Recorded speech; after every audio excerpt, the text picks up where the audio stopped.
everyone, and welcome to Front End Chatter, Britain's best biking podcast, with him, Simon Hargreaves. And him, Martin Fitz-Gibbons. High upon scenic moorland in the Peak District, roughly halfway between Buxton and Ashbourne, lies the most important prehistoric site of the English Midlands, Arbor Low.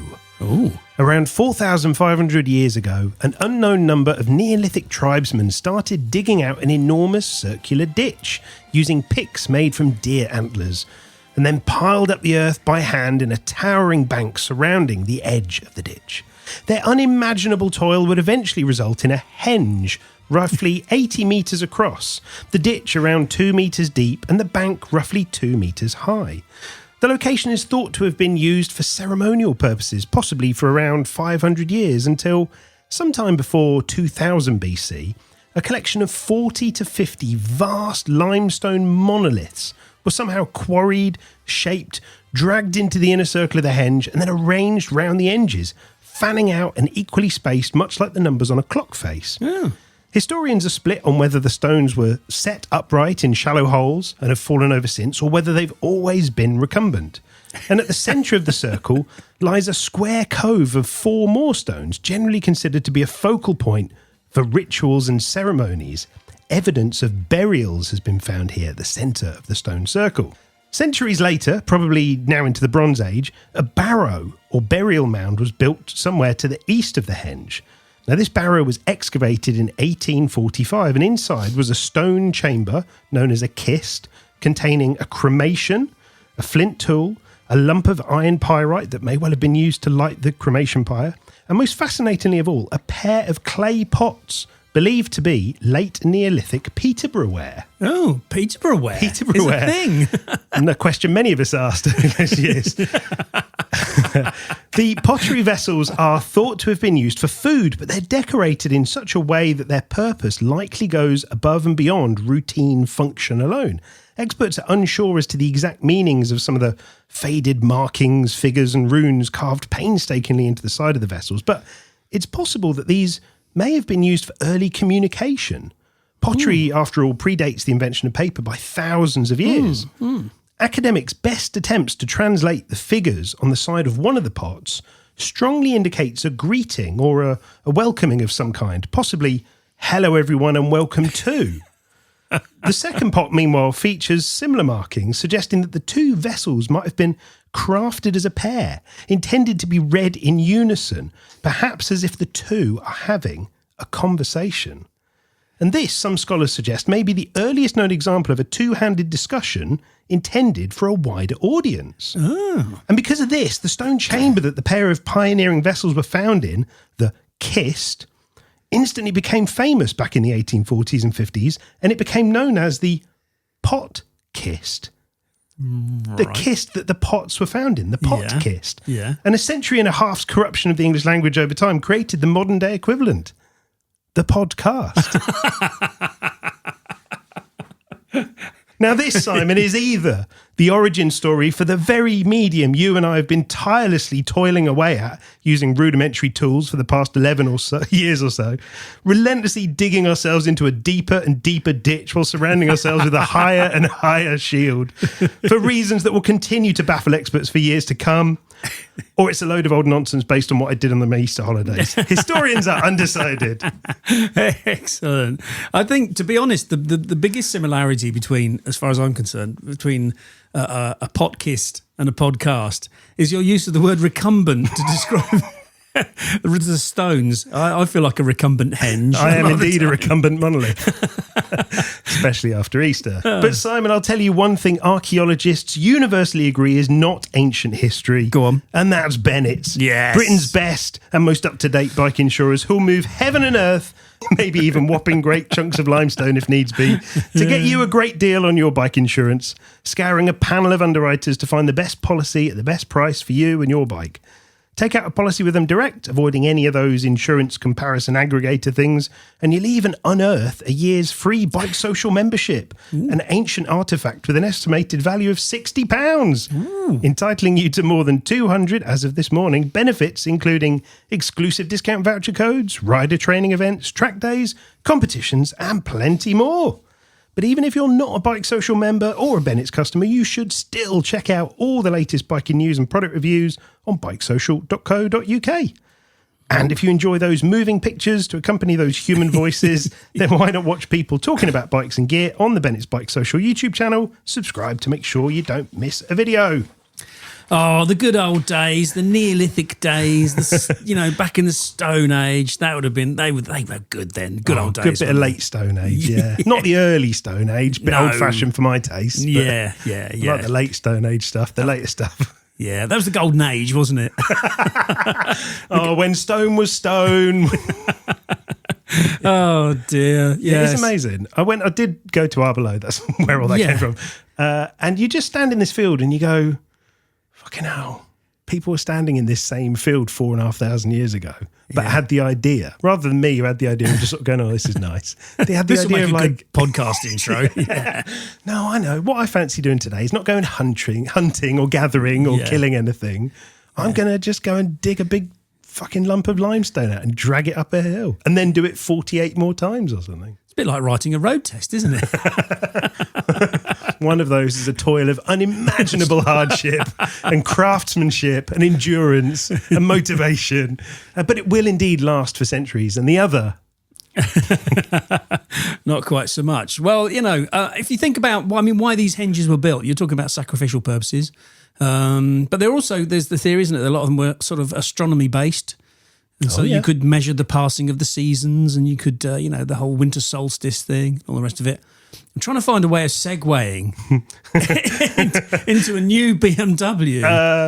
Henge, things that have been going on for ages. It's believed that historians in the ancient days believed that Stone Age people used to tell the time by erecting a load of boxer twin engines around that'll do. Yes, waiting for the shadows to pass seamlessly over their air-cooled fins. Well, it's no longer air-cooled, is it? The new BMW R1300R. So this is a bike, I think, did we mention this last time? Or did we mention the possibility of this existing last time? I think so. With our crystal balls, we predicted that BMW would soon be announcing more water-cooled 1300s. It was on the cusp of the last podcast, wasn't it? So it's arrived then, the new 1300R. What do we know about it? As night follows day, the 1300 GS, I think that maybe that's where I was going with the whole astronomy thing. I was trying to get into as night follows day. The 1300 GS begat, the 1300 GSA begat the R, begat the RS, and will begat the RT.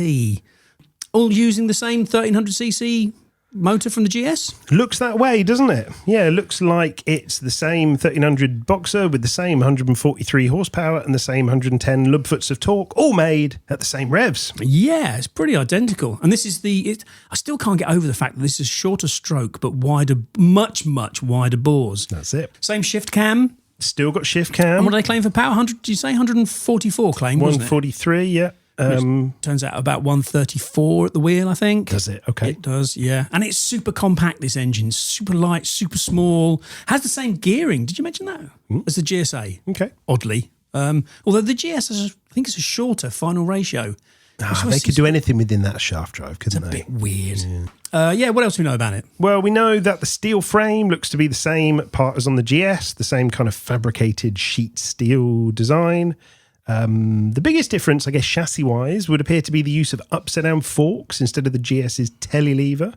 As per 1250R and 1200R. But this doesn't seem to be any old set of forks. No. You spotted that. This is an interesting This was like a throwaway line in the press release that hasn't been kind of followed up, or at least I haven't seen anyone follow it up, myself included. But the most interesting line in the press release is that BMW claim that the forks on the R1300R will be, quote, the world's first series production motorcycle telescopic forks with adjustable spring rate. Now, brief recap, BMW introduced a variable spring rate on the K series 1300s, I think, way back in the 2000s, using Elastogran.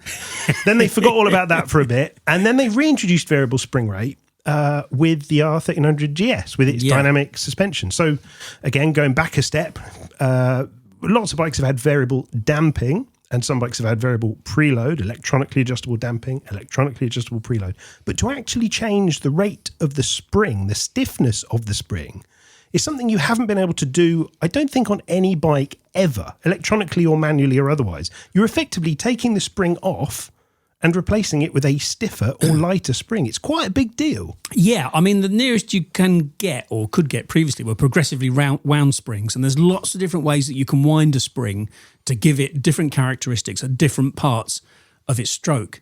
But overall, the spring rate is the spring rate. Yeah, it's a bit fixed. Yes. So how did they do it with Elastigran then? Well, Elastigran was what do they describe it as? Like a polymer? It was like a kind of a foam donut or something. Yeah. That as it was compressed within the shock unit, it apparently changed its properties. Yes, it was sat on top of the spring. So where the spring stopped, you had this sort of donut of Plastic, polymer. whatever it was, yeah.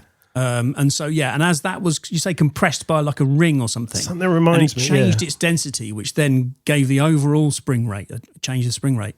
It does sound a bit Heath Robinson. It was a bit Heath Robinson. The system on the GS is completely different.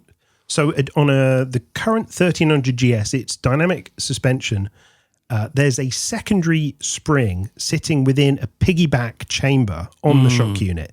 And it can kind of be switched off or engaged with the rest of the shock thanks to a little switching valve.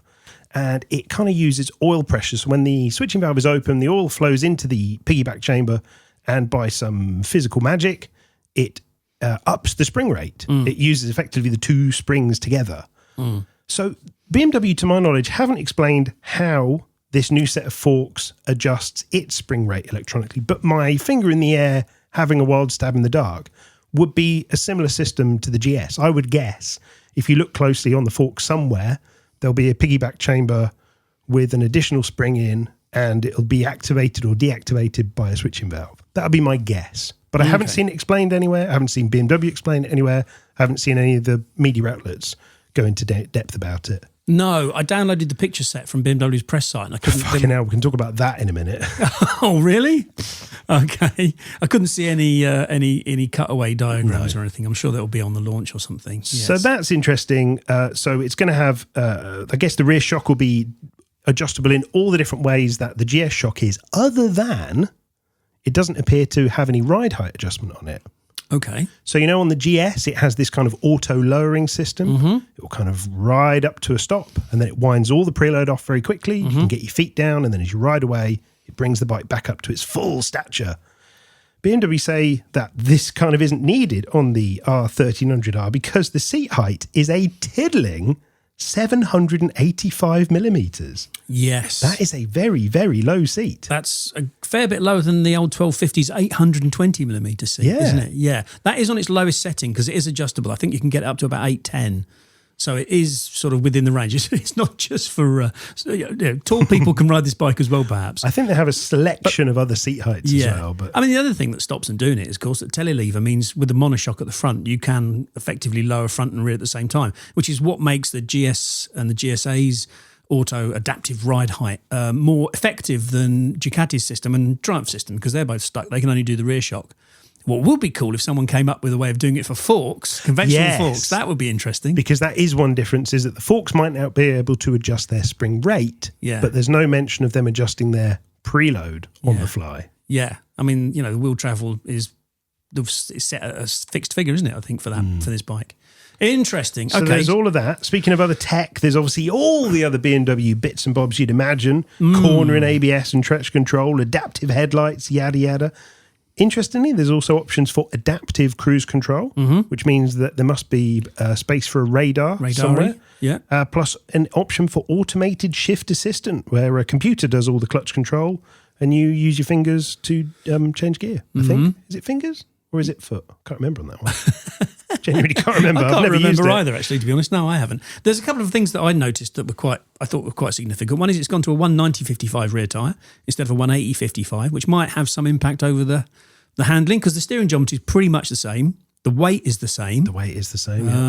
What's that? 239 kilos. Which is, what it is. Yeah, that's not too bad. I mean, it's all low down, isn't it, on that thing? The other thing I noticed was that dimensionally, it's about 12 centimetres wider.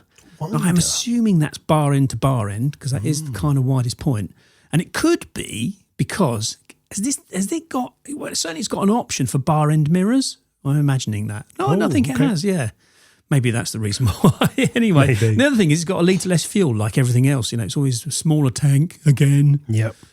Which isn't good news because presumably the forthcoming RS, which will be the half-fared version of this bike, it already was kind of pushing it a bit to be described as a sports tourer. The tank range, you know, it was kind of average, but you know, when your fuel light's coming on at 130 miles, you're sort of thinking, come on. And so if they've taken a litre out of that tank and they say, oh, it's because it's better fuel consumption, which never has because you always just open the throttle a bit further, you know. Yeah, okay. But anyway, the other thing about that was the thing about the rear tyre was that the 1250 and the 1200 had this uncanny road holding. I always thought they were much sweeter steering than the RS. I always wanted the R, but with a half fairing, but not the RS because the riding position wasn't quite right. And also the steering geometry was slightly different. And so it didn't have quite the same. I mean, it's still a beautiful road holding thing. It didn't have quite that same mix of agility and road holding that the R did. And so, yeah, I'm not worried, but I think the 190 section rear tyre might have some influence over how it handles, how it steers. Don't know. We shall have to find out. Go on. I was just going to say, and so next, of course, then there's the RS and the RT. So have they announced when they're going to be announced? They have announced the announcement. Yeah. Yes, indeed, the RT and the RS are going to be revealed on the 29th of April at 4 p.m. 29th of April at 4 p.m. Okay, which is next week. Yeah. We'll be riding to Scotland, won't we, on that day? Not far off, yeah. The day before, yeah. Yeah. I don't know if they can get you one just in time for the... Well, it's interesting, isn't it? The order of release of these bikes. It is. Because back in the day, when the 1200 motor was launched, the GS came first in 2004. Mm-hmm. Then the RT and the GSA, the Adventure, were announced in 2005. Yep. And I think in 2005, there was the Sports Tourer as well. Do you remember the R1300 ST? Possibly the ugliest bike in the world. Yeah. Never in one, but I couldn't help noticing there's one for sale on Auto Trader. Is there? Yeah, it's about like $3,500 or something, I think. And it's only done about 38,000 miles, which is about right, because you wouldn't want to be seen in public on it. And then the Naked R didn't come along until 2006. Yeah. So it's interesting that it's significant that they've released the R before the RT this time round because it's more important. It's surprising. I thought you would announce, GS first. That's your big money maker. That's your cash cow. Get your GSA out there afterwards. And then the RT. Yeah. No, very odd. Very odd. Yeah. And the price of this this Naked R, I mean, do you like the look of it before we get to the price? No, let's say no. Now, obviously, it's okay. It's very obvious and very tedious to whinge about looks, but it is such a departure from the R1250R. Yeah. It's much pointier. I think it's trying to suggest a kind of a more aggressive, more modern, more sporty, more dynamic. Pretty sure it says that in the press release, doesn't it? Which, to me, I don't know is the right direction for that bike. I think there was something kind of cuddly and friendly and slightly retro about the R1250R, which I really loved. It was really relaxed. It was a really undemanding. It was a really unstressed. It was a really unpressured kind of ride. And it was a gorgeous thing because it made no demands of you. Visually, your relationship with the bike, how it steered, how it accelerated. It didn't say you have to go off on an adventure or you have to do 100 miles to justify the bike or you have to ride like your hair's on fire. It was just like, hey, mate, whatever you want to do, I'll do it with you. I've got two wheels and an engine and I stick to the road really well. It's a motorbike. And I don't think this is doing that on a first impressions, on a visual thing. It's much sportier. It's much more aggressive. Yeah, I agree. I'm not sure that's the right direction for that bike, especially for a company who's already got an S1000R and M1000R in its range. Yeah, it has got a smattering of that styling about it, hasn't it? It's that flat twin. It's a bit like, you know how we describe the R1300 GS, and they should have called it the R1300 XR. Okay. They should have called this the R1300 XR. XR. No, not XR. Are you confused? Oh, yeah, I'm confused now with numbers. But you know what I mean? It has got that family styling. And it's like, I think in my head, they should have kept the R, the 1300 a little bit separate. Yeah. Given it its own kind of more of a distinctive flavour, perhaps. But a bit more chill. The other thing is that it is kind of quite hard to ascertain exactly what it looks like, given all the photos of it so far are all a bunch of fucking AI, CGI, computer-generated nonsense. I mean, it is so apparent, it is so abundant, it is so revolting. I think every single image I've seen of that bike looks fake as a £4 note. Have you seen anything that looks real regarding that bike? God, you know what? I downloaded the pictures and not sure if I actually studied them. Like one of them, I blew up and superimposed a half fairing on it for a joke and put it on the socials and said, "Oh look, it's." Well, you've just pre-jumped their RS video. Well, it fit really nicely. It looked really good. No, everything. The statics, all the statics have this horrendously fake background.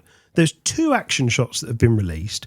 The one's a kind of a rear tracking and the one's a front tracking, but they both look like somebody sat on a static bike. Bad Photoshop. And they've asked ChatGPT to come up with a rushed background. The video announcement, which was, 2 minutes long or whatever, all looks like Disney, DreamWorks, whatever's done it. There doesn't look to be a real motorbike in any of it.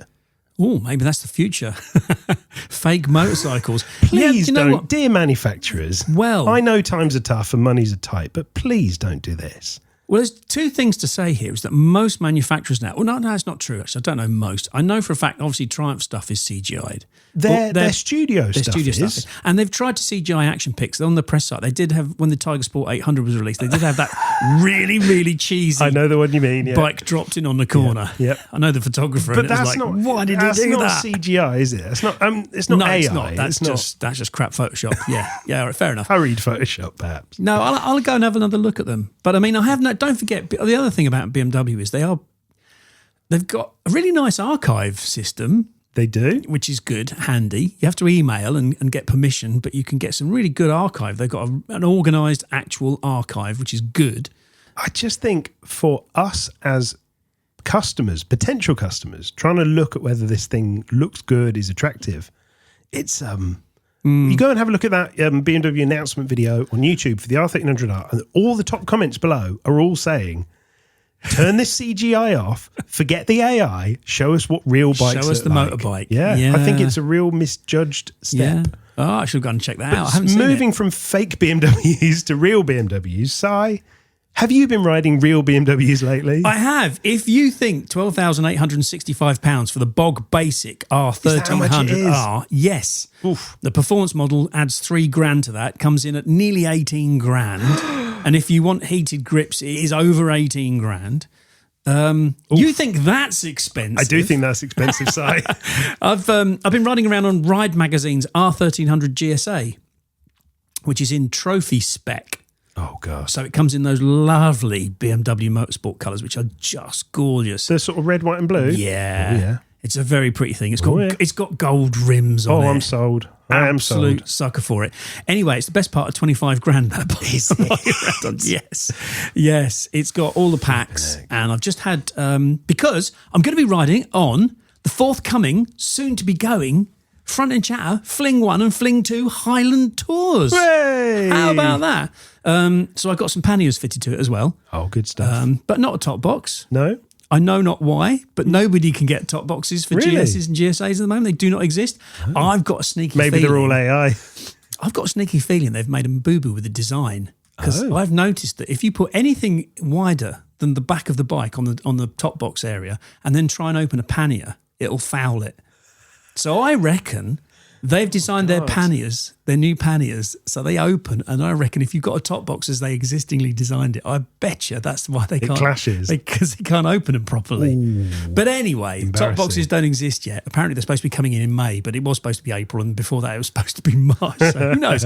Anyway, what was the point? So with all that stuff on it, plus the radar, best part of 25 grand. Jeez, crazy. But so we rode one on a test for MCN just before Christmas. We had a V4 Multistrada V4 Rally, Tiger 1200 Rally Pro, Explorer even, and the GSA, and all three I think we agreed were just unbelievable. The GSA's road holding is magnificent. The way it conducts itself and the way it carries that enormous weight, because it is a lot, is absolutely stunning, and it looks incredible. So very happy bunny to be riding that around. But there's one thing, there's a couple of things. There's one big thing about the bike that I wasn't all that chuffed about, which was the seat. Why? It made my bum ache. Really? Now, I remember when I was riding, I did a test start of last year, I think it was, where I took an R1300 GS up to Scotland in the company of a Suzuki V-Strom 800DE. And I remember riding them both quite a lot. And on the way back, I remember saying to Chippy, the photographer who was riding the opposite bike, I said, is it me or is the Suzuki more comfortable? And over the period of time, I came to realise the Suzuki is probably the most comfortable seat in motorcycling on the V-Strom 800DE. Absolutely stressless. You can ride it for a million years and it won't hurt. It's just amazing. But the BMW was kind of making my bum ache. And I was thinking, this must be me. It can't be. BMW don't make uncomfortable bikes. They just don't. But it turns out they do, because I think quite a few other owners have sort of complained about it a bit.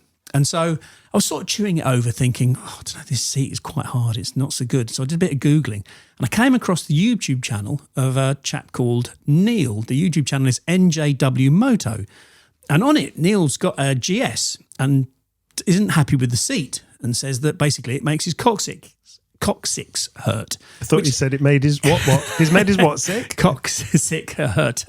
And I'm not sure if that's what I was suffering from. I was getting kind of cheek pain, but yeah, it piqued my interest. So what he had to say, his theory was that the seat is too flat because it makes him feel like he's sliding back a little bit and kind of rolling his pelvis onto his coccyx. So his solution was to, you know where there's, if you take the seat off, you know the front plate that adjusts the seat height? It's a little plate in there that you can flip out and turn over. Well, it's got a pair of rubber bungs on it that the seat locates into. And what he says is that if you go on Amazon, what was it called? If you look for Ozkong, AUZ, Kong, KONG, motorcycle rider seat lowering kit for S1000XR, 1200 GS LC, 1200 GS Adventures. It says 2014 to 2019, but trust me, they fit the new bike as well. And what they've done is they've taken these rubbers and instead of having the hole that locates onto the pins on that plate centrally bored, they're bored as an eccentric. Like eccentric, okay. Yeah. So it kind of lowers the front of the seat down. I see. And then if you flip over the rear seat height adjustment. So it goes up. It tilts it down into a ramp. And so you kind of have like a loading ramp down from your bum pointing down towards the front of the tank. Sliding you into the seat. But of course, you know, depending on where in the rotation you set those bungs and also on the rear bit, you can kind of adjust the angle of the seat, really. So anyway, I sort of, as an extreme, set it up so it was like as far as it would be tipping me into the tank. And I haven't done a big ride, unfortunately, but I've got 3,000 miles coming up soon, so I'm going to find out.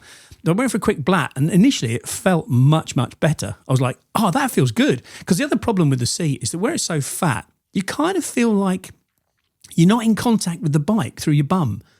And you don't realise how much bike control goes through your arse. No. Until you're not actually in contact with the bike anymore. And then you suddenly go, oh, hang on, I don't want to feel like I'm on this sort of rubbery thing that's moving around either side of the bike centre line. I want to just sit still. Okay. So anyway, folks, for £9.99, might have fixed a 25 grand bike. I'm not sure. Wow. I guess we'll see. We'll see. Are you going to take whatever tools it is to be able to adjust your bottom's angle of inclination whilst on the tour? You don't need a lot beyond the key. Because the next thing surely is to then have an electronic self-leveling seat that adjusts the preload on your bottom. Oh, what about like a memory foam seat? Yeah. It's got shapes itself to you. That would be good. I'd like the sound of that. Yeah, so there we go. So what else have I done with it? Oh, I've got a taller screen on it as well, keep the wind noise down. So it's got like a touring screen. I'll tell you one thing I've noticed though. It's not a criticism of this bike in particular, but this genre of bike it is big.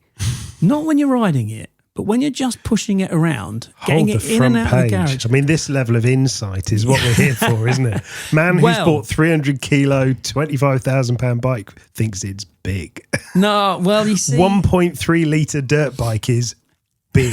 Let's just say that again for the people who haven't figured this one out. It's big. Okay. Is it also tall? Is it also wide? Relative to me, increasingly so. This is the point. Are you getting shorter? My hips are getting worse. Okay. My knee, I'm sitting here, I've got 2 knee braces on. Have with you? Little splints down the side. On the same knee? Stop my knees falling apart. And I was thinking back to the Tiger Sport 800, which you're going to be riding in Scotland, that I was riding the other day, and thinking, it's so great because it's so lightweight and it's quite easy to manage. I think big adventure bikes have peaked, mate. Peaked? I think they've, I know, very good. The peaks have peaked? The peaks have peaked. I think they've had their day. Do you? I do. I think 2 things are happening. One is we're getting too old now to manage them. Because, I mean, do you remember Dave Smith up at the Buccleuch? Yeah. Was talking about his, what's he got, a 1250 or a 1200? I can't remember, the GSA, I think. And I remember I was up there with the V-Strom 800 actually a while ago, and he kept sort of giving it the side eye and thinking, and he was saying, "What, are they any good?" I'm thinking of, and I think it's the same thing. You just get tired of wrestling these bloody great things about. Wasn't that the whole ethos behind the 1300? To build a bike that was lighter, more manageable, and had the self-lowering gimmick? Yeah, it's not small or light enough. Is it not? We need to go more. Yeah, I think so. If only they built like a 900. That's the deal. I think that's what I mean. I think we have reached peak big adventure bike. Well, because I don't think there'll be any more KTMs anyway. But I think there's a whole other thing. There's something else we'll come to in a minute. But yeah, because there was another sort of angle to it as well. I think I'm trying to remember what it was now. It's just the idea that we are getting, as we get older and we kind of get a bit more creaky, and that's something else we're going to come back to later in the podcast. I think, good. The age thing. That we will, because the other thing is the cost. I mean, it's like 25 grand for this thing, right? No, what? Do you want a Werther's original now or later? All the bikes are getting too big and too heavy and too expensive. They are. Imagine if the Simon Hargreaves of 1994 heard you talking now. Can you afford a BMW R1300 GSA? No. Who do you think can? I don't know. Could you afford the first FJR? No, what was the first thing you got caught speeding on? Could you afford a GTS 1000 when you tested one of them? Could you afford a Fireblade when you tested one of them? Yeah, I did, because my wages relative to the cost of the bike were much higher back then. So yeah, I could actually, as a matter of fact. All right, so look, I've got a solution for you. Hang on, right? who buys GSAs? People who have a comfortable lifestyle. Rich, retired people. Sure. How old are they? Well, of an age. All I'm trying to do is not have that thing where the media go, yeah, adventure bikes, aren't they great? Yeah, big adventure bikes, aren't they great? And then the world goes off in a different direction and we suddenly stand and go, oh, hang on. I thought we were still doing the adventure bike thing. Yeah, I thought adventure bikes are where it's at. I'm just saying, I think the zeitgeist is shifting. I think they've had their day. All right, Si. I've got options for you. Go on then. Got options for you. A couple of things I've been riding lately. A lot lighter, a lot smaller, a lot slimmer, a lot more manageable, and certainly a lot more affordable. Oh, God. I'm not going to be interested in this either. What have you been That's riding? right. It's Honda's new recycled from scrap plastic bottles. No, I'm only kidding. The other week, I had a chance to spend a day riding Triumph's updated for 2025 Trident and Tiger Sport 660. Oh, okay. These are the first updates for bikes first introduced back in 2021 and 2022. Both bikes have now obviously been made Euro 5 Plus compliant without any sacrifices being made to the performance. So that means power remains 80 horsepower and torque remains 47 lub-foot. There are no noticeable changes to the engine, so it's still a 660cc triple with a direct lineage back to the original Daytona 675. Via that, do you remember that Street Triple 660 they made for the Australasian lambs market? I do, yeah. Lambs to the slaughter. And the power curves for the new bikes haven't changed at all, so you still get this unbelievably ironing board, flat, even torque curve from basically as soon as you let the clutch out right through to the red line. And flat torque obviously means linear power. So it's totally predictable. There's no like lumps or jumps or power bands or this is the bit of the revs you've got to ride it in. There aren't actually any changes to the styling of either bike nor any big updates to the chassis. It's still a tubular steel perimeter frame on both bikes and a fabricated swing arm, steel swing arm at the back. The Trident does have slightly updated forks. They're kind of now Showa's big piston separate function fork rather than just Showa separate function forks. Right. We are talking grades of, fork spec here. But geometry, weight, all the rest is fundamentally the same as before. The brakes are the same two-pot Nissins, tyres are the same excellent Michelin Road 5s, and even the dash is the same mix of LCD and TFT, albeit now with a brand new air gauge temperature. Wow. So far, so what? Yeah, that's what I was thinking. And, go on. Well, there are two things worth talking about, both of which are kind of made more impressive by the other. So the first is pricing. The Trident is the same as it cost last year, which is 7,895, and the Tiger goes up just 50 quid to 8,995. Okay. So for effectively little or even no more money, you now get a much, much higher standard spec of electronic features. Both bikes now come with a two-way quick shifter as standard. Previously, that would have cost you 250 to 350 quid as an optional extra. Yeah. Both bikes now have one-button cruise control, which wasn't even an option on the previous year's bike. and isn't an option, importantly, on most rivals to both of those things. Yeah. Both bikes now have an IMU for lean sensitive ABS and TC. You don't even get that on Honda's fancy new CB1000 Hornet, which costs a lot more. Both bikes have a Bluetooth connectivity thing that was previously 250 quid. And both bikes now have a sport riding mode, which doesn't magically conjure up any more power, but it does kind of sharpen the throttle response and genuinely changes the character of the bike dynamically. Both bikes, I don't think it's been either a very long time or perhaps our paths have never crossed. But both bikes are flipping good. I don't think I've read a bad review of the Trident or the Tiger Sport 660, but most of the time you kind of think that's just a bit lazy. I'll find something I really don't like when I get on them. And I kind of didn't.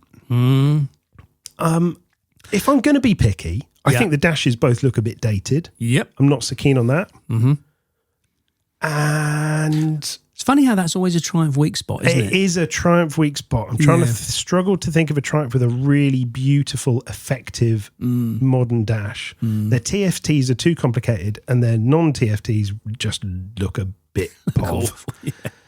But they're also really well built. They kind of look nice and quality. In fact, there is one tiny little change to the Trident which shows that somebody at Triumph is paying attention, which is a new rear brake pedal.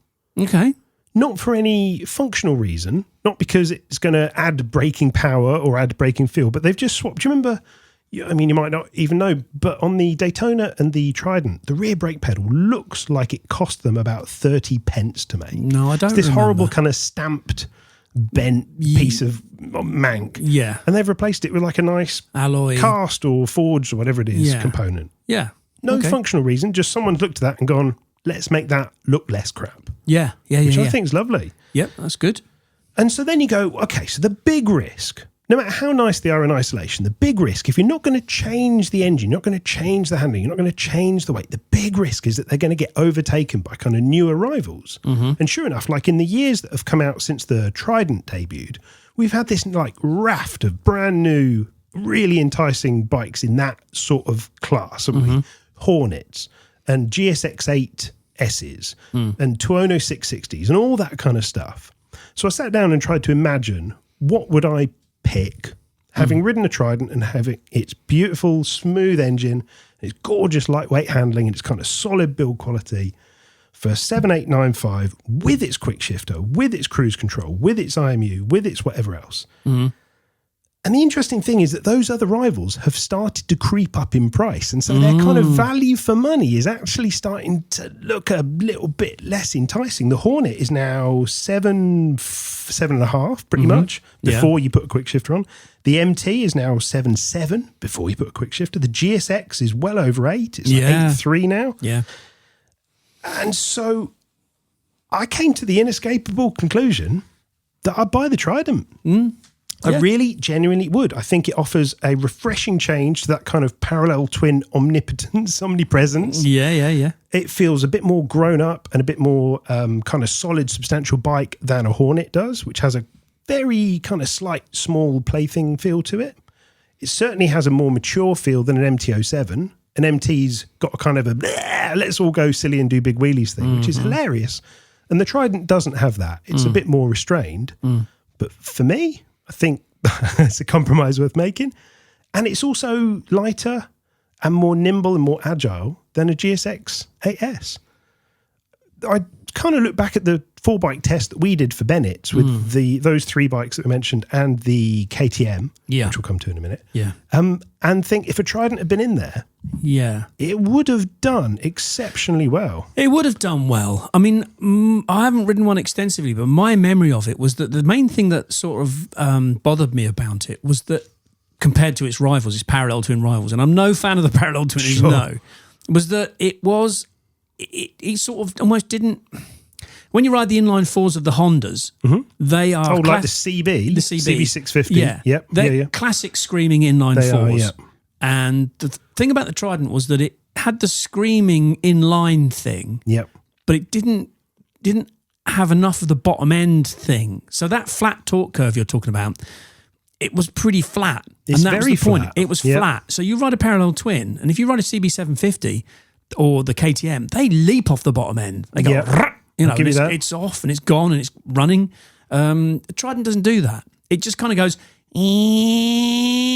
It's very even-handed. Very even. And the thing with it was that because it didn't have the quick shifter as standard, it was kind of a crashy old gearbox. You kind of like really? Not there was nothing wrong with it, but it just sort of combined with the revs. You kind of like it was a very laboured not laboured. It was a long gear change. You realise you didn't have a quick shifter. If any bike needed it, it was a high revving, fairly middleweight capacity bike like that. You can do a lot of gear changes on. You're going to be changing gear a lot. Yeah. So I think there was that. I think it looked great. I loved the way it was styled. I loved that kind of classic. There's a mix of old and new, isn't there? Old and new. Yeah, I loved that. I thought that was a really good job. I think for folk of our time in life as well, like not having a bike that looks like a teenager's laminated poster, it not being all angles pointing out in different directions, I think is really valuable too.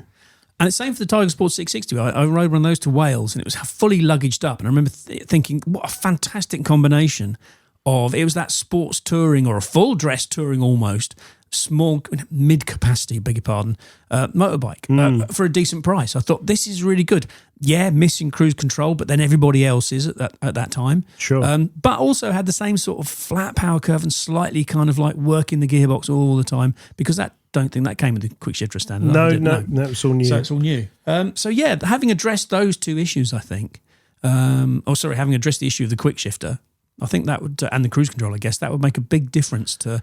The other thing is, I don't think it's quite the virtue that you maybe think it is, that they're the same price as they were for having this extra stuff put on, because I'm sure there is a crossover point in the economics of building motorbikes where it becomes cheaper.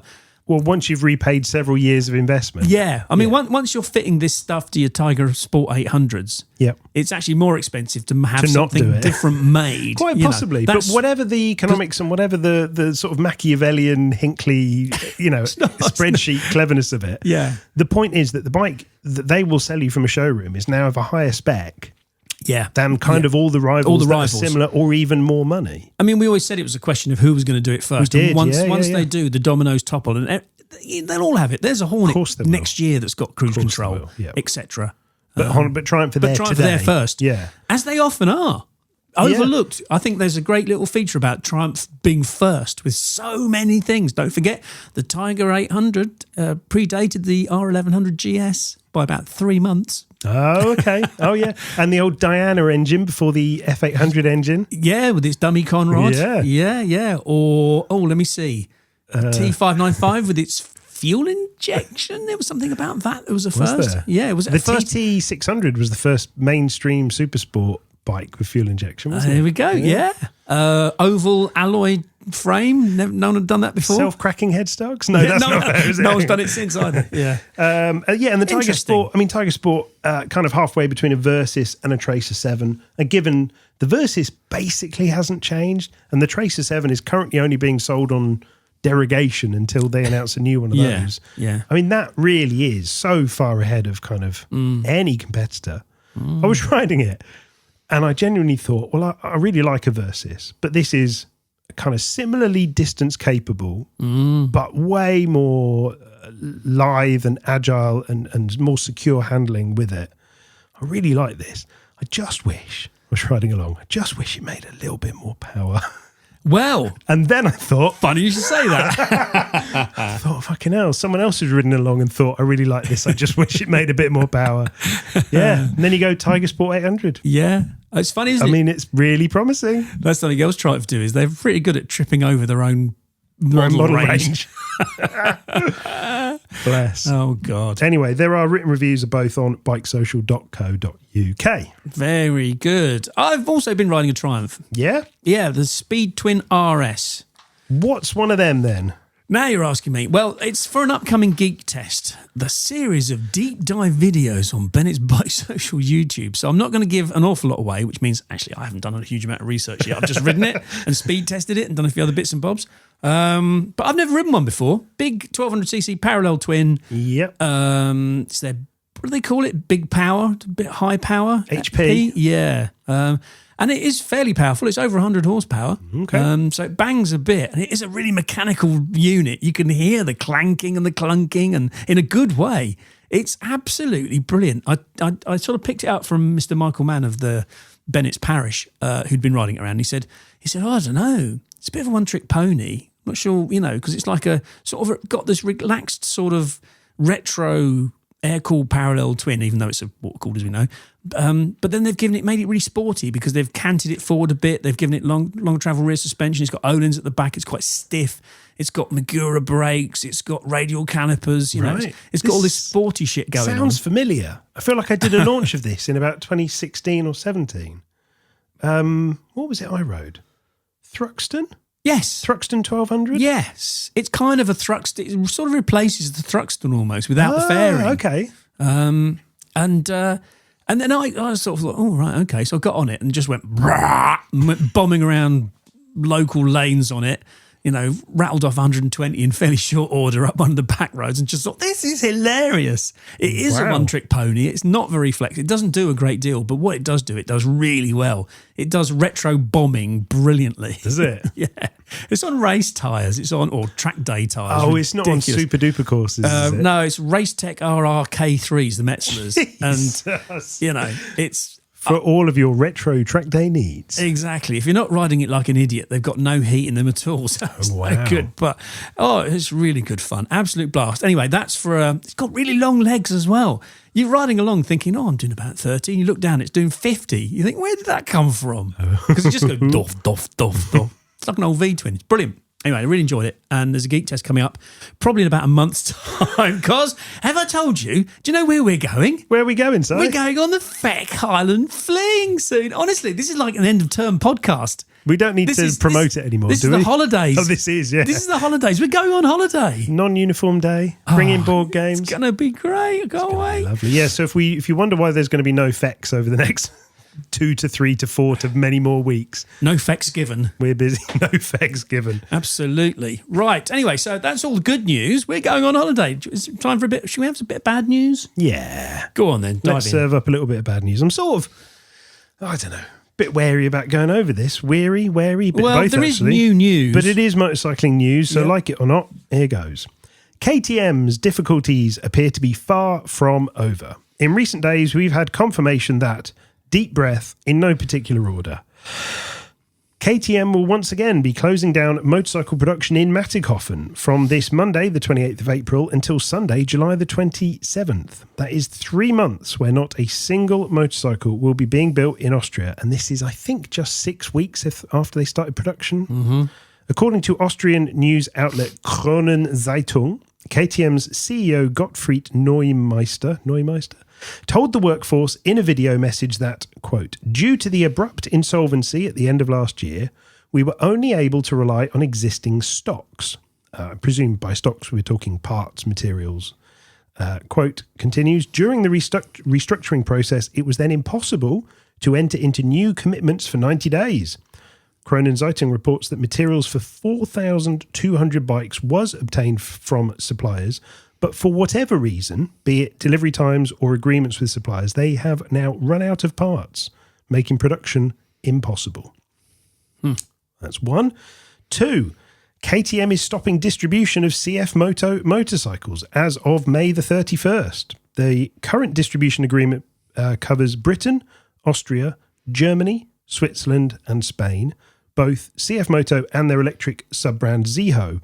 Now, apparently, according to Kronenzeitung again, this decision was made, quote, by mutual agreement between the two companies. And the, quote, cooperation regarding production in China remains unchanged. And, quote, CF Moto will continue to distribute KTM motorcycles in China. Mm-hmm. So this doesn't... It's a mutual agreement, but it sounds very mutual one way.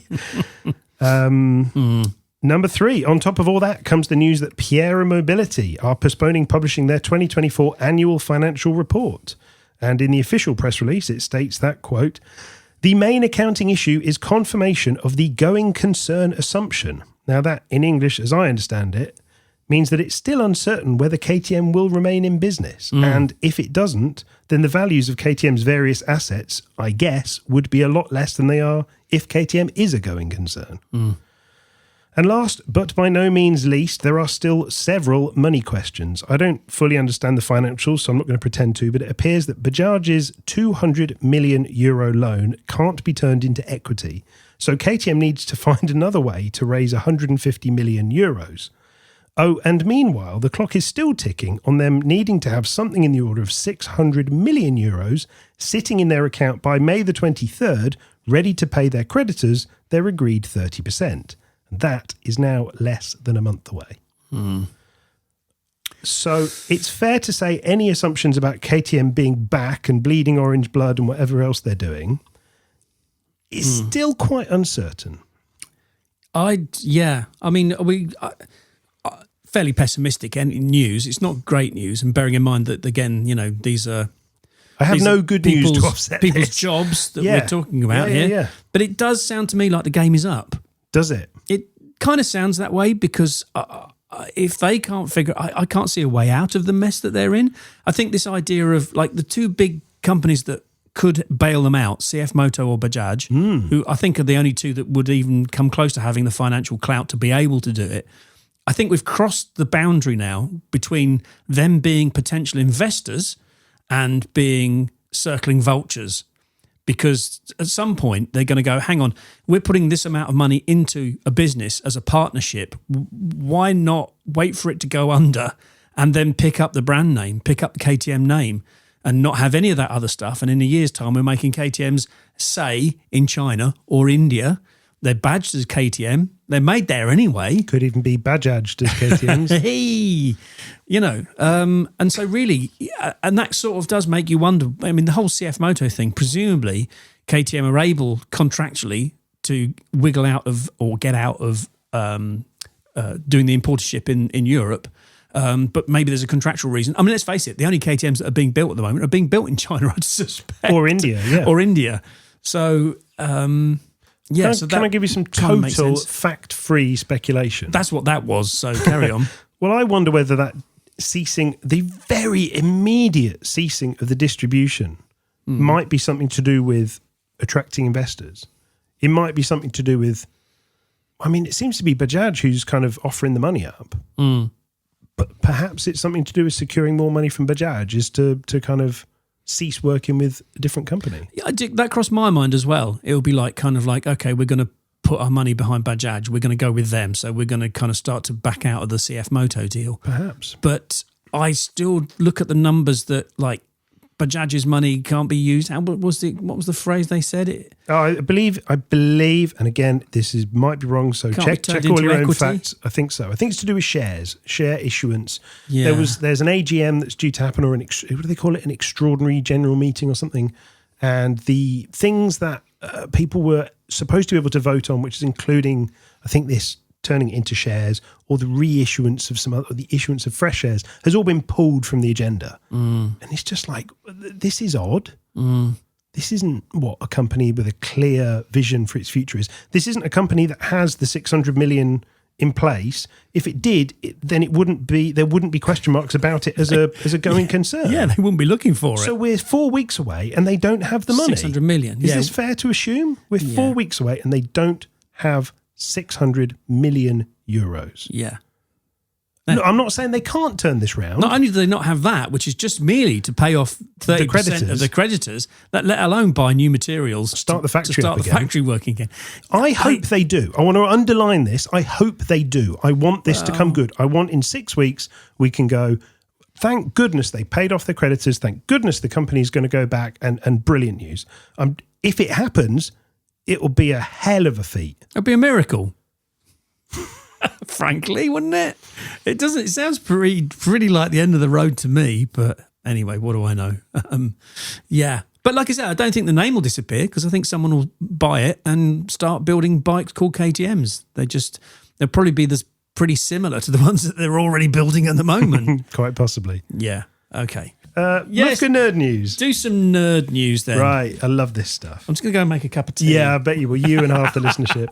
Yamaha has quietly revealed they've been developing a working plug-in hybrid prototype motorcycle based on an MT-09. The announcement came in a short YouTube video on their Japanese language Yamaha motor channel and doesn't reveal a huge amount of technical detail, but it does give an outline of how the system works and shows it actually riding around an actual test track with an actual human at the controls, which so far makes it a lot more real to me than BMW's R1300R. This working prototype appears to combine the 890cc triple from the MT-09 with a fairly sizable looking electric motor mounted behind the cylinder bank.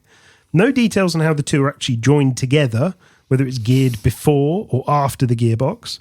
But animations reveal that it can run in all electric mode or in all petrol mode or with both systems working together, which should make it pretty quick to say the least. Onboard shots suggest it can run in all electric mode from 0 all the way up to about 35-ish, certainly over 30. And then the petrol motor then starts up and joins in. In the video, it looks like the prototype has both a manual clutch lever and a manual gear pedal, although you'd sort of imagine that it might make sense at some point to pair this with their Y-AMT gearbox. But I guess the key thing is that this is a plug-in hybrid. So when the batteries are used up or the charge is low, you can recharge them from the mains grid, which is a lot cleaner and a lot cheaper than just putting more petrol in the tank. And it marks a significant shift from Kawasaki's hybrid system, which is quote-unquote self-charging, which means it's still 100% petrol-powered. No actual facts or numbers yet, no suggestion of whether this will ever make it into production, but Yamaha say the bike is as compact as a normal bike, and most promisingly, the swing arm looks the same length as a standard MT-09, which means it shouldn't wobble around like Kawasaki's hybrid does. Whether you want it or not, whether you like it or not, I think it's curious that some companies are kind of looking at lots of different options for the future and making some interesting noises about them. Yes, it seems to be a lot less clear than it was, because it was kind of like, it's going to be electric or it's going to be this, or I don't know. It seems a bit more muddied now. It's very muddy. Because we're not quite sure when the end is coming, it doesn't seem, and people have stopped talking about it. And I think that even on a big corporate level, it's very uncool to talk about. It's sort of gone away. Whether it's under the carpet or whether it's merely receded a little bit, I'm not sure. But yeah, it'd be interesting. It'd be interesting to see what happens. But no information from anyone else about this bike. It's just a kind of like a slightly strange way of introducing it, really. Yeah, it is. It's sort of like, it's like Yamaha going, look at what we can do. And you go, great, tell me more. And they go, nah. nah, you're right. But in many ways, it does seem to address several of the frustrations the limitations that I've experienced with Kawasaki's Z7 Hybrid over the past 6 months to a year, whatever it is, which is a bike that you can't recharge from the mains, so it doesn't kind of dramatically affect your MPG, a bike that doesn't have a clutch lever or a manual gear pedal, a bike that doesn't kind of kick at 30 miles an hour from all electric to all petrol, a bike that kind of seems to be, well, probably a bit more exciting, it's built around an MT-09. Yeah. I have to say, I think it's quite a promising idea. I'd really like to ride one. I'd really like to know more. In the fullness of time, well, I hope Mr. so. Fitz-Gibbons. I mean, I hope we all stay around long enough to be able to experience these things. Oh, bloody hell. That's a bit dark. Where'd that come from? God, I thought I was being a bit glass half empty today.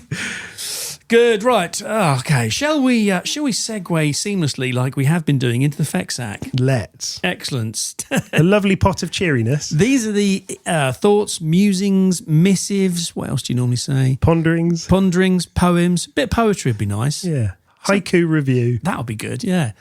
From you, dear the dear FEC listeners. Shall we start off with Stevie Waters? Sure. Who says, he sent us in a previous email in which he couldn't decide between a 2024 plate Tiger 900 GT Pro, a new Tiger 800 Sport, or a 2022 Multistrada V2S. Now, I think I recommended the Tiger 800 Sport, or at least we recommended it. I can't remember if you'd ridden one at that time or not. I think I said I haven't ridden anything. I can't be very much use. Yeah. I think you steered him in quite a confident direction. Tiger Sport 800 direction. So Stevie says, hi gents, just a quick note to say thanks for replying on the podcast to my question, read the subject above. Simon's comments were spot on and it definitely helped me make my decision. The comments about the Ducati demanding a bit more from me than the Triumph made perfect sense. Steve says, I also asked Tim Rodey as he video reviewed all three bikes. Tim Rodey? Who is this Tim Rodey of which he speaks? I believe he's a car journalist. He's a car journalist who dabbles in motorcycles. Anyway, Tim's a good lad. May well be a FEC listener. I think he probably is. He video reviewed all three bikes and his decision will be the 800 Sport as he'd been on one of the lucky ones to demo one recently because, in his words, it made him tingle more than the Ducati. Ooh. On Friday last week, says Stevie, I managed to get a demo myself on the 800 Sport at West Coast Triumph in Glasgow. Highly recommended dealer, says Steve, and can confirm that I was indeed tingling after an hour on wet roads. I hope that is tingling in a good way. Yeah. You were right again, Simon, when you suggested it would be more revvy than the others, but the torque is still there from low in the rev range, and when that lovely smooth triple does spin up, well, it really does set the heather on fire. I collect mine in 2 weeks, says Steve. Thanks again. Lovely stuff. Good stuff. Another candidate for a Tiger Sport 800, eh? Yes, another satisfied customer for us and for Triumph. Sounds like a great bike to take to the Highlands, wouldn't you say? To fling it around the Highlands. Yeah, it's going to be good. You got full luggage for yours as well, haven't you? I hope so. You know, believe it when it's in the garage. I hope I've got a bike. Yeah, that'll be good. Excellent. Yeah, good. Well, you enjoy that. Thank you, Stevie. Good to know that your recommendation side was well received. It's very rare that we make a recommendation and someone then listens to it. Normally, we recommend them something and then they ignore it and they go buy buy something else. So. They go, thanks for your advice, but I'm going to buy a different bike. Thank you, Stevie. Andrew Barrera says, for several months, I've been planning on buying a 2025 Yamaha MT-09. It's everything I want in a bike. It's comfortable, rowdy, perfect amount of power, lightweight, and in my opinion, the best bang for the buck in the segment. But every time I hear the screaming exhaust of an MT-10, it makes me all tingly inside. We've got a bit more tingly again. A lot of tingles this time. There's a 2022 model for sale at my local dealer for about the same money as a new MT-09, and it's already got an exhaust. Well, that's handy. I mean, most of them do. Windscreen, tail tidy, comfort seat, etc. Now, there's nothing I particularly care for on the MT-10, says Andrew, besides the noise it makes, though it will more or less check all the same boxes as the 09. I would actually prefer the lighter weight of the MT-09, and I think that the power of the CP3 hits the sweet spot for me, but I just keep coming back to the sound of a cross-plane 4. I can't decide, so I'm hoping for an outside opinion to nudge me in one direction or the other. Do I go with the 09 that's exactly what I want, but it doesn't make the noises I want? Or do I go with the 10 that is frankly more bike than I need, but makes an inner 16-year-old cackle maniacally when I crack open the throttle? Ooh, I really, really feel for you, Andrew, because that is one of the hardest choices. It's one of the hardest emails I think we've ever had. What would you do? It's classic head versus heart stuff, isn't it? It is, but it's so close together, yet so kind of opposite. Yeah. It's a really tough one. What would you do? I'm a head guy. So I am tediously sensible. Logically, the MT-09 is the correct answer. You said it yourself, Andrew. You prefer its lighter weight. You prefer its more usable power output. Plus, it's a new bike, not a used one. So you're getting the pleasure and the privilege of that, something I've never experienced. And so if you're asking which I would get, hand on heart or hand on head, 10 times out of 10, I would buy the brand new MT-09 over the used MT-10. And I think the MT-10's a great bike. I rode one on a 2-bike test for Ride magazine last year, and it was obviously hugely engaging and hugely exciting and sounded phenomenal. And it was even more polite and polished and refined than the first generation MT-10 that I rode, which was a bit of a barbarian. But the latest one is really good, and it has those little slots on top of the tank that are kind of audio resonators or whatever they are. Chambers. Yeah. Well, the MT-09's got them as well. Does it? Yeah. It just doesn't have the sonic sort of stuff to start off with. Yeah. I'm kind of a bit harder sort of to be persuaded. I'm not a massive fan either of the Crossplane R1 or the MT-10. They're both sort of crazily over-exuberant. The R1's sort of too much these days, too fully committed. The MT-10 is just asking for it every single time you ride it. I remember a group test that you and I took with a MT-10 touring. Yeah. Do you remember the short-lived MT-10 touring? I do, yeah. And we took it to Dales. The Dales, it was. And you rode it on Buttertubs Pass and just came back like What's that about? Yeah, uncontrollable. Now, I know they're better than that now, and I rode one recently. I think I rode one last year as well. But I still just couldn't keep the front wheel on the floor. And it's just like, I mean, it's wonderful. It's crazy. And it's so addictive. I love the engine. I actually think it's criminal that Yamaha haven't put that engine in anything else other than the MT10 and the R1, because it's crying out to go in, just take a little bit of that top end off it, a little bit of that kind of like, you know, that crazy thing that Yamaha do, just tone that down a bit, like give it a rain mode or something. Yeah. And stick it in a phaser, just something a bit more practical or a bit more all round that we can all just take a beat, step back a minute and enjoy the sound of it, because it sounds incredible. It feels incredible. So I totally see, Andrew, where you're coming from, because it really is a heart thing. It really will tug on you. And I kind of was thinking, go for that. But I would say stick to the MT-09, because you can find out then if you really need that MT-10 noise. And if you do, then you can kind of, like inverted commas, change up to it. The only problem with that is that you would take a massive hit on depreciation. Because it's a new bike. Yeah. So my advice would be go out and find a 2025 MT-09 with like 100 miles on it that someone's bought and decided they'd rather have an MT-10 instead. That's good advice. There'll be one somewhere. Yeah. It's a good God, Andrew. It is really difficult, That's a and difficult you're asking us to give our sensible advice, and the sensible advice is probably the 09. But I also feel like this is one of those emails that might have a tinge of the, please, can you confirm what I want to hear about it? Yeah, definitely. And, you know, if what you want to hear is you need to buy the MT10, then, Andrew, you need to buy the MT10. Yeah. I get the feeling you've already answered it. If there's a chance that you're going to spend 10 grand on a new bike and ride it away thinking about a different bike instead, Yeah. then that's a good point. If you ride away on the MT10, you're going to ride away thinking about the MT10. If you ride away on the MT-09, you're going to be thinking about the MT10. And that would be a crime to spend 10 grand on. Yes. So you've got to answer that one in your head. If that's what's going to happen, then get the used MT10 and at least live with it. At least then you won't have any questions. You won't be wondering. And you could, as you said, Si, you could always trade that back, trade it in for an 09, and you would probably be taking a smaller financial hit because it would be used for used. Yeah.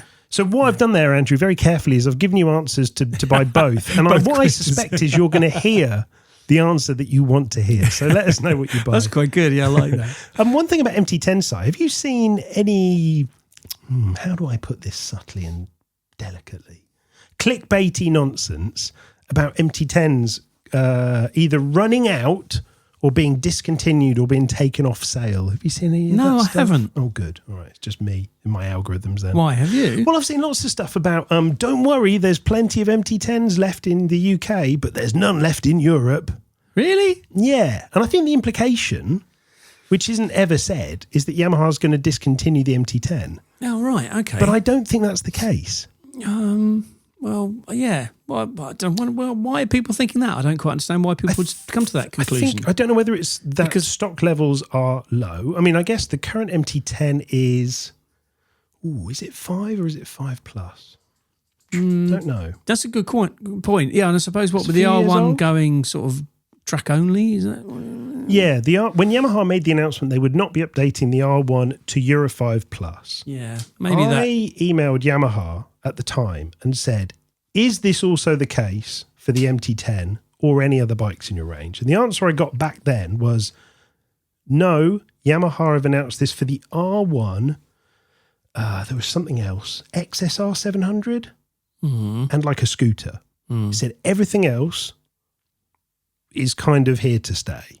Yeah. So if you have seen stories suggesting that the MT10 might not be around for long, I think it will. I think it will. A while, at least. I think there's a bunch of bikes in Yamaha's range that are being sold on derogation, and there will be replacements issued fairly swiftly. We like to think so, because I have a complicated relationship with the MT10, but I hate to see it not around. I think it would be lovely to see it in a phaser form.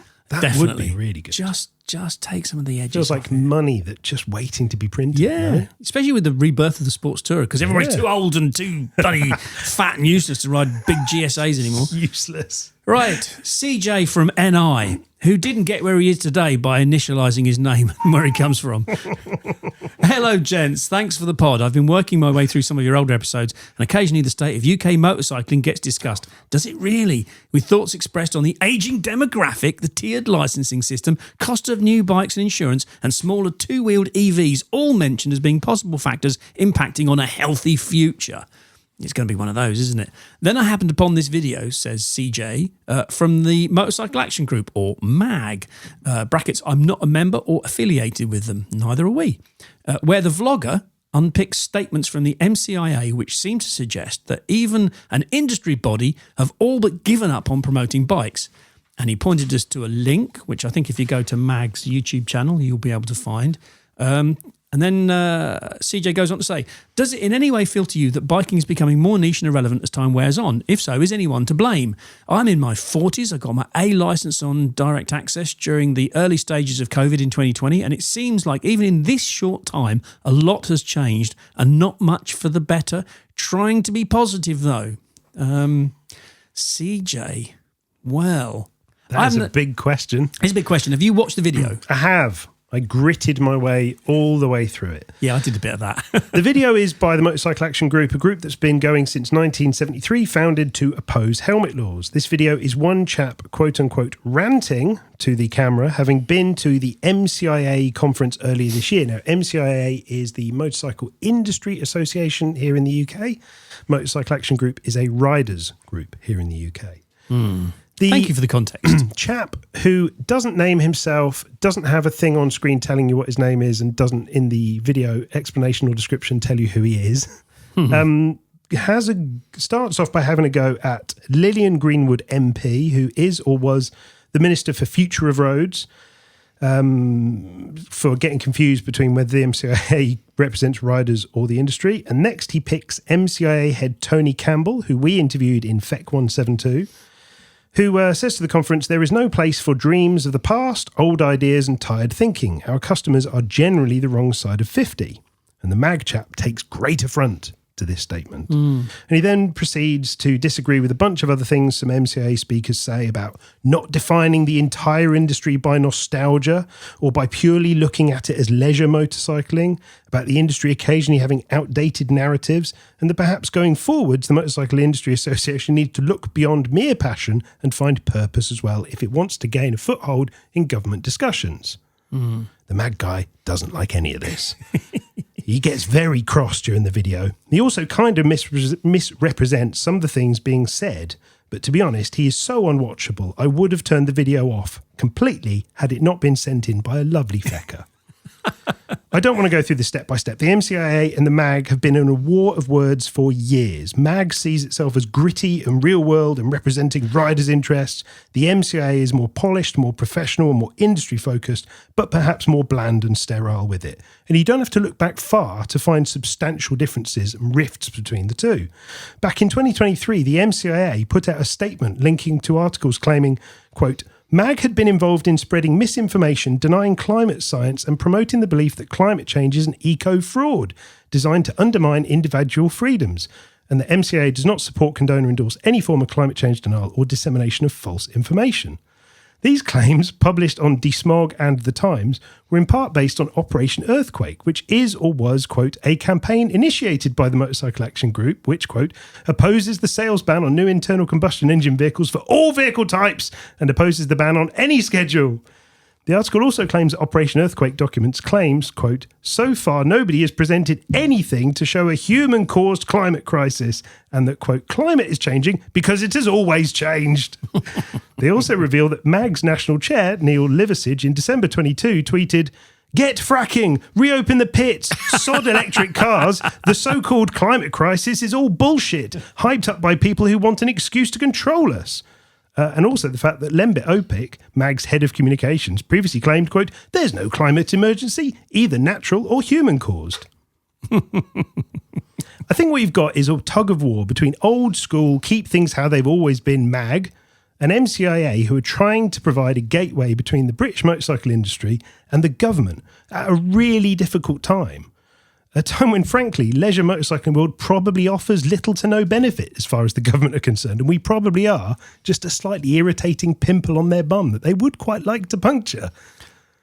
All they have to do is wait. Exactly. That's kind of what blooming Tony Campbell was saying. Yeah, I know. This might not be a nice thing to hear, and it might make some people rant, but it doesn't stop it being true. I think neither side looks especially appealing. Nobody likes to hear that their interest, their love, their passion is outdated and might need to be sidelined temporarily for something more palatable, like an electric quadricycle. But they might also be right that it's a more effective way to present your industry to the government, even if it's uncomfortable to hear. Meanwhile, MAG appears to be coming from a place that I personally fucking abhor. The utter refusal to embrace change, to evolve, to move with the times, to consider other people, to the extent of just blank, outright denialism, but masquerading behind false claims or that gossamer thin last resort of freedoms and liberties. A reminder, dear listener, that MAG was founded in retaliation to the compulsory helmet law, and they lost that. You know who else opposed compulsory helmets on the basis of freedom? I'm worried where you're going with this. Enoch Powell. No, I knew you were. I thought you were going to say Oswald Mosley. You know, one of the things that made MAG activist Fred Hill especially upset about the compulsory helmet law? The 1976 exemption for Sikhs, which we covered in detail in FEC 175. You put this whole thing together, dear listener. Which side of history do you want to be on? That was a rant of its own. Oh, are we doing rants, are we? Are we doing rants? If you want to do rants, Mag, that's how you do a rant. That's very good. I think it deserves a round of applause. Have I got one on the sound effects? Did you watch it, Si? I did. Yes, I did. And I tried to answer CJ's question, which was, does it in any way feel to you that biking is becoming more niche and irrelevant as time wears on? And if so, is anyone to blame? Oh, sorry, I didn't do any of that. I was too busy having a rant. You did. You went right off the deep end. I wonder if I'll get more views than the MAG bloke did. Did. Oh, dear. Right, so anyway, do you think... You got to have a laugh, haven't you? You have, yeah. No, that was very good, actually. I really enjoyed that. Do you know, I'd completely forgotten about the MAG MCIA thing. When you were talking about it, I was thinking, oh, God, yeah, they have got beef, haven't they? They got beef. They've got proper beef. Yeah, so don't expect to go on a MAG YouTube channel and find them going, oh, I was really impressed by what they said. It's not going to do that. Oh, dear. So, anyway, where were we? Do we feel that biking is becoming more niche and irrelevant as time wears on? Yeah, sure. Well, I don't know. Now? What, to everyone or just to you? Because there's two ways of looking at this. There's this solipsistic thing, which is kind of what motorcycling is a lot anyway. Right. So internally, it's becoming more and more important in my life. Sure. And the older I get, the more important it gets. I get fussy about stuff and I get moany about stuff, but it's only because it means more. Okay. It's more valuable to me than it ever has been before. That's interesting. So from that point of view, as I get older, it gets more central. Mm-hmm. There was a point, I think you go through, there's like a bell curve, isn't it? You go through a point in your middle ages where it becomes less central to your life because there's an awful lot of other stuff that suddenly takes over, like children and mortgages and all that rubbish. Yeah. But yeah, no, as I get older, it becomes more important, actually, motorcycling. Now, what about motorcycling as a whole? Mm-hmm. Yeah, I think it's got some existential questions that it needs to figure out. Yeah. I had a quick look back, actually. I dug up some data, and admittedly, it's a very small sample size. You've probably already seen this. It's the uk.gov. whatever it is, data on the age of motorcycling, the age of motorcyclists. Okay. So a quick look at what's been happening over the last 20 years shows that, and this will be a bit sort of to reel it all off at once. So 17 to 20-year-olds, there are fewer of them now. 22% fewer than they were back then, 20 years ago. Funnily enough, there are 18% more 21 to 29-year-olds. What, riding? Yeah. Or just in the world? Riding motorcycles in the UK. Good. That's good. But then it gets bad news. 30 to 39 and 40 to 49, all fewer, down 7%. 19% more, nearly 20% more 50 to 59-year-olds, and an awful lot more 60 to 69-year-olds and 70 plus. Okay. Very small. Probably not a shock if you've got eyes and have been riding for a bit. But no, it's not. But the interesting thing is the largest group is 40 to 49s. Hey, that's me. And that was the same as it was 20 years ago. Oh, well, that's so good. Still the largest group is that kind of middle-aged rider. The second largest group 20 years ago was 30 to 39, and now it's 50 to 59, so it's shifted either side. So there is a sort of a demographic bump moving through, but it's nowhere near as sort of dramatic as I thought it was. And there are still more riders 21 to 29 than 60 to 69, apparently, which is a real surprise to me. Yeah. So again, this is powered two-wheelers. Wow. I imagine this isn't just... That's great. That's what we do. That's our world. That's so maybe our industry. this end of the motorcycling world is nice stuff. Is just because we're all kind of us, this particular corner of motorcycling, this demographic bit at the end, is that we're all feeling oppressed in some way, and it sort of manifests as some sort of sense of existential dread. Maybe it's because we're getting older. Maybe it's because we're changing. Yeah. Yeah, and it sort of makes you want to get a bit cross when people are saying that you shouldn't be focusing on your passion. Yeah, I don't know. No, but you might be right. I just wonder if, because I've often, about 2 years ago, I was riding along. I think it was on an Easter weekend, funnily enough, and I was surprised to see that I was counting the number of bikes that I saw, and I saw more L-plated bikes than I did non-L-plated bikes. That's cool. And I just thought, oh fucking hell! Maybe I'm just seeing the picture that fits my age and my eyes and my kind of social profile. I'm not actually appreciating a bigger world of motorcycling that's out there because I'm not interested in it, or it doesn't affect me, or I don't care about it. Yeah. So fuck all that. I think motorcycling might be in not rude health. It might have some sort of health. I think that's cool. I like that. I think motorcycling. That's really positive. I'm not normally optimistic. I'm quite taken back by your positivity. Exactly. I don't really have a retort to it. Yeah. We've flipped it now. You're the one. You're being negative. Yeah, I am. I think motorcycling does have a very interesting next 10 years or so. Yes. For all sorts of reasons, legislative, demographic, all sorts of things going on. What was the big question? Was it, are we less relevant? I mean, it depends what time frame you go on, right? You go back to the 60s, surely we are less. Motorcycling is less relevant to the 2025 Britain than to the 1965 Britain, right? Way more families had motorbikes. They were a far bigger part of everyday life, weren't they? Mm-hmm. So surely in that perspective, we are less relevant to the wider world, to the wider country. Oh, I see. Relevant to people who aren't motorcyclists. Well, yeah, just to the economic, to the our place in the world. We are a smaller place in the world within this fine island. Yeah, I suppose you can't argue with the economics of it, which I guess we are. I'm not entirely sure, but I'm just reluctant to commit to it because. Well, you could fight me back. You could say, but Mufka, there wasn't things like Deliveroo 60 years ago. That's true. Yeah. I'd say, well, Si, there were couriers. And you'd say, but Mufka, there's still couriers now. And I'd say, but Si, there's email now. I'm pretty sure there is empirical evidence of this. We don't have to sort of to and fro on the subjectivity of it. I'm pretty sure that the number of motorcycles registered and running in the UK is pretty static. It's about 1.3 million, I think. Yeah, it doesn't seem to have changed. And licensed or motorcycle licenses is what, 2 million odd or something? Okay. I think it's been that for a long time. I might be making that up. I can't remember. But I know that it hasn't changed a great deal over time. So I don't know. I don't know whether we're in rude health or some health or no health or we're dying. All right, let's reframe the whole thing. Does it matter? So long as you've got a motorbike and you get on the motorbike and you enjoy riding the motorbike, does that matter?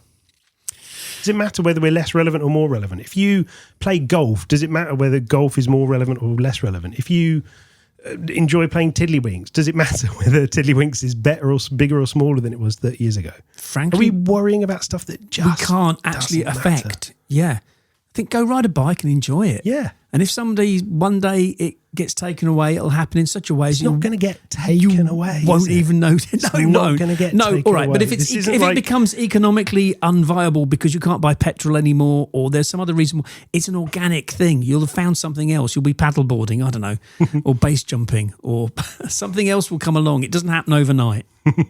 I don't know. I think you should just go ride a bike. That's my advice. Is that your advice to me now? That's my advice to you now, and my advice to CJ and I. And also to the chap at Mag. Just go and ride a bike, mate. Chill out. Yeah, chill your tits. Make sure you do it with a helmet, though, eh? Oh dear, right. Should we finish off then with it's your turn, Mr. Pete Bond. Pete Bond. Pete says, I've written before, as a nervous and enthusiastic middle-aged man, join the club. Heading out on a bike for the first time, and 3 bikes later, I've noticed a worrying trend. No, not another worrying trend. I've had enough of worrying trends. Fucking hell. This is the worrying trend episode. My first bike was a 2012 Yamaha YBR 125 Custom. Cool. Followed by a 2010 Kawasaki ER6N. Followed by a 2008 BMW F800S. I really like them. Followed by a 2006 BMW R1300 GS. So Pete says, in the last 2 years, my bikes have gotten older quicker than I have. Yeah, don't get onto us about aging again. We don't know that. Each bike I've sold for more than I bought it for. Wow. That's good. Good going. Which is healthy when the new hobby of looking at bikes on Facebook Marketplace. So, is this normal? And even if it isn't, given my trajectory, what's a 2004 bike of choice for someone who needs a super reliable commuter bike, but is also looking at green lanes and bike tours with enthusiasm? Now, says Pete, I can only have one bike in the garage at any one time, so don't go giving me a list of bikes. I want one commuter, one adventure, and one tourer from 2004. What have you got for me? No. He says, don't give me a list of bikes. So he doesn't want one commuter, one adventure, and one tourer. He just wants one bike. Oh, that's messed up my list then. I think. I've got a list of bikes. I can only have one bike in the garage. So, right. you can't. I thought he was going to have one, then the other, then the other. Oh, I see. No, I don't think so. Oh, dear. Well, actually, it's a pretty short list. I was thinking 2004, Green Laner and Tourer and Commuter. Yeah, I've just come up with something instead. Oh, good. Because that's a pretty limited bunch. It is. Especially if you're hoping to get something that you might make some money on when you sell it again. And it's something that you haven't already got. 1150 GS Adventure, and it's a bit similar to you're going to find it a backward step from the 1200, but they're a bit long way round. They've got that cachet, haven't they? A lot of people in their adverts say same bike as was used on the long way up or whatever it's called, and they are holding their price as well. So if you get a good one of those, like the later model, then it'll be worth more than an equivalent 1200. But it's kind of really, that may be an old Trans out, but that's not very inspiring. And then I got down to KTM 950s or 990 Adventures. What have you thought of? Okay, if it's one bike that does commuting, adventuring and touring, isn't it the bike you've already got? God, yeah. Isn't it an R1200 GS? Yes, it is. Yes. Because in 2004, it was an R1200 GS. That was the ultimate all-rounder. Yeah. So I guess, to me, it really pivots around this green laning thing, right? That's the key. How much green laning do you want to do? How mucky do you want it to get? How serious do you want to get?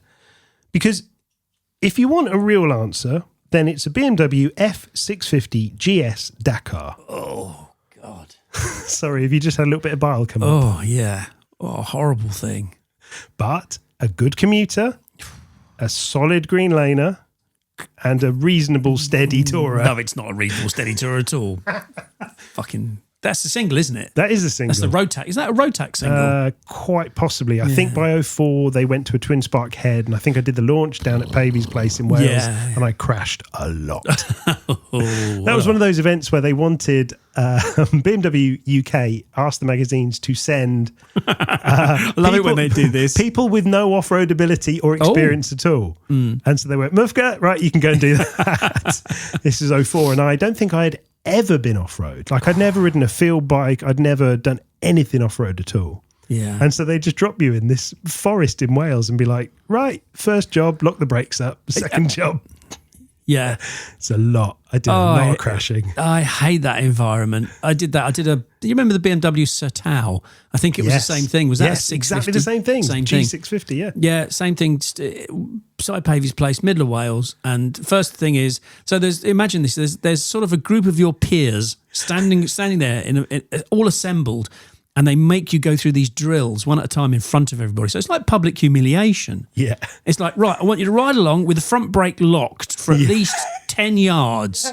Still with the engine powering forward. Yeah. So you drive along and you're just thinking, I'm going to fall off in front of everybody. What the fuck is the point of this? where is this getting us on the scale of here's a new bike? Nowhere. Yeah. Pointless. Oh, God. Public humiliation. Hate it.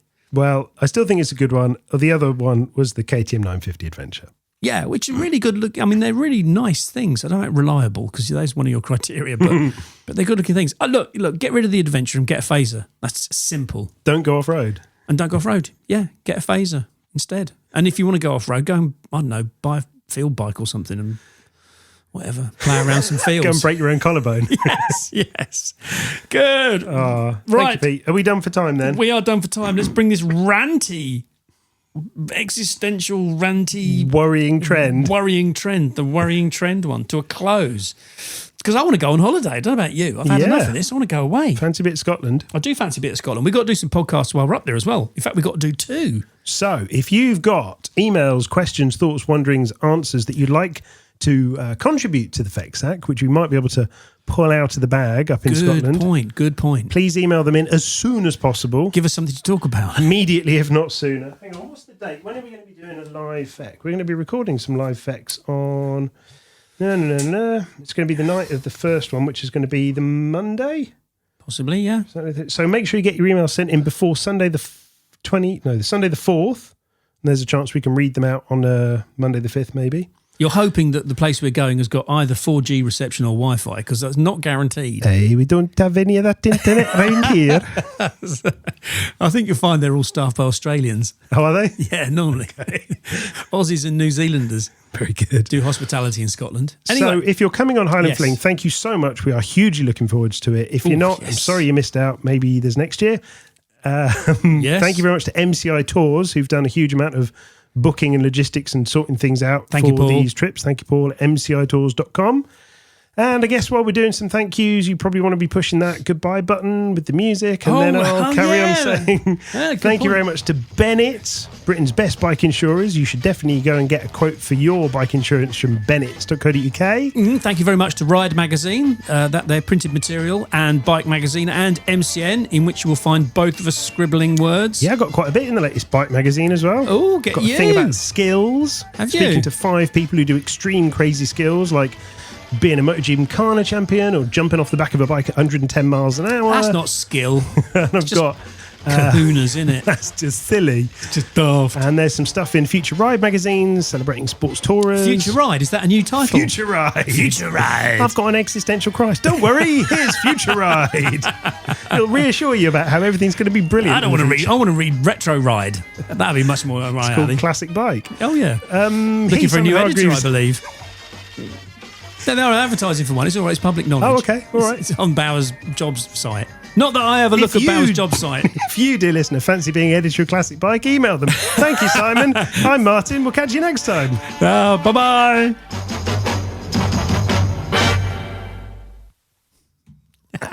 I like that. Superbly random at the end. What? Just offerings? What do you think we are? Some kind of like LinkedIn or something? I found a job that may be suitable for your skill set. I stinked in.